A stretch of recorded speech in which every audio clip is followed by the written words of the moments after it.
All right, welcome everyone. So today I'm going to be showing you a quick video on how to measure the area of a selected space. So let's just jump into it. So first thing you want to do is open up the Welcome to Review. So you're going to go to Help, Welcome to Review, or you could press F12. It'll bring you to this page. And from here, you can select Open Sample File, or you can also check out some tutorials that come standard with Bluebeam. Now it's very simple. So once you press open sample file, you're going to get this floor plan. So we're going to be working out of here.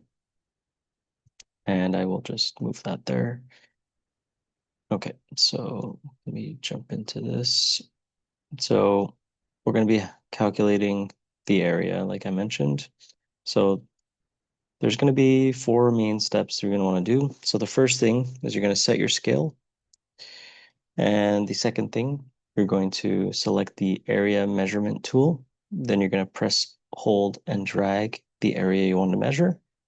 And then from there, you can change the units and any other parameters if you need to. So let's put that in practice.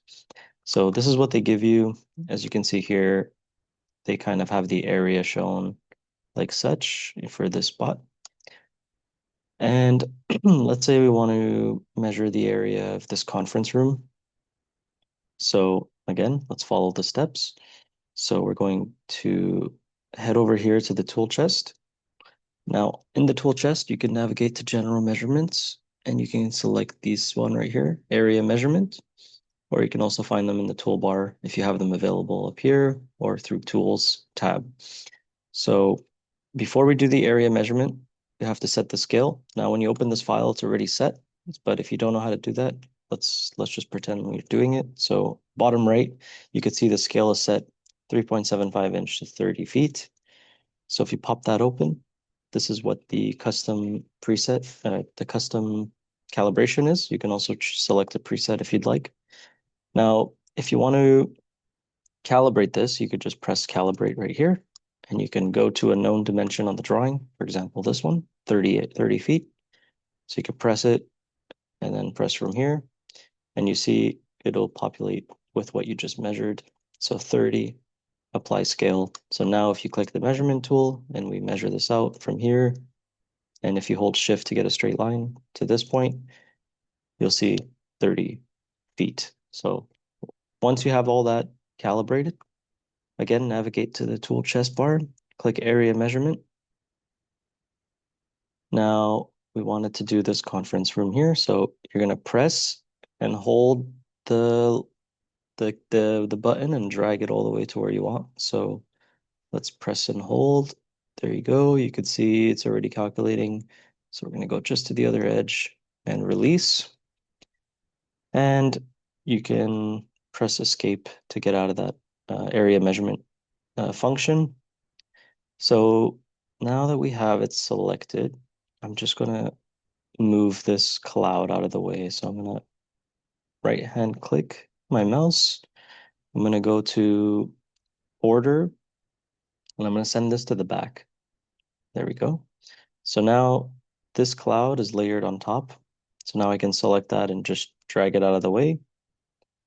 Now we could do a couple things here. I don't really like how it's in square inch. So I'm gonna go up here to the toolbar and units. I'm gonna change it to square feet. So that looks nicer to me, 367 square feet. Now I don't like the name of this. So I'm gonna, again, click here. Now I wanna jump into more of the details as well. So I'm gonna right click and click properties, or I can just come to this gear icon right here for a quick shortcut.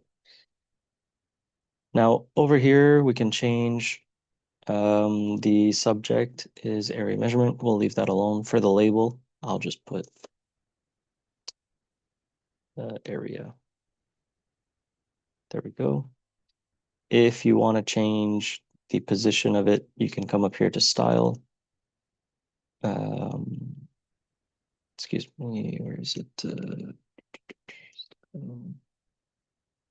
Oh, okay, never mind.